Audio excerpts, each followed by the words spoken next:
शेषरे सबु अपेक्षार अंत घटी विधवा महिला भत्ता टंका को नहीं बड़ घोषणा करा जाइछि।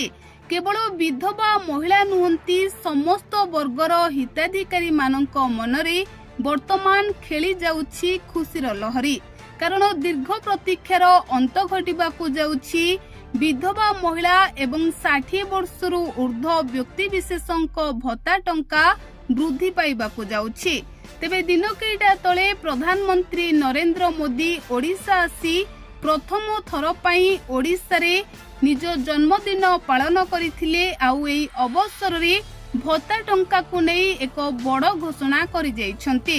तेबे दर्शक बंधु सेई बड़ घोषणा कोन आसंतु तुरंत नजर पकाइबा। एहा पूर्वरु जदि आपण हम चैनल रे नुवा अछंती तेबे वीडियो को लाइक करबा सहित चैनल को सब्सक्राइब करंतु। तेबे दर्शक बंधु आपण माने जानिथिबे कि राज्य रे भत्ता टंका वृद्धि को नेई चहल पड़िथिला। एमिति कि विरोधी माने मध्य राज्य सरकार को कटाक्ष करिथिले। आउ शेषरे समस्त भत्ताधिकारी अपेक्षा करिथिले कि जेतेबेले प्रधानमंत्री नरेंद्र मोदी ओडिशा आसीबे सेतेबेले बीजेपी देइथिबा प्रतिश्रुति पुणी थरे रक्षा करिबो।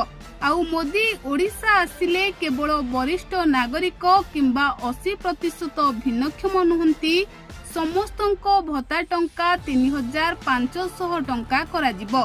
तेबे जेतेबेले मोदी सुभद्रा योजनार शुभारंभ पई ओडिशा आसीथिले सेतेबेले समस्त ओडिशावासी एही आशा रखिथिले। आउ समस्ते भाबिथिले कि मोदी भत्ता टंका को नेई कोनोसी ना कोनोसी बड़ घोषणा करिजिबे। किंतु दर्शक बंधु शेषरे सेमिति किछि घटी नथिला।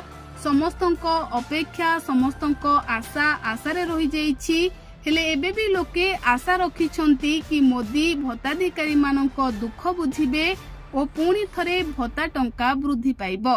तेबे आगको कोन हेबो ताहा तो समय कहिबो। जदि आपण चाहुथांती विधवा महिलांको भत्ता टंका वृद्धि पाउ तेबे आपण आपणको मतामत को आमको कमेंट माध्यम रे लेखि निहाती जणांतु।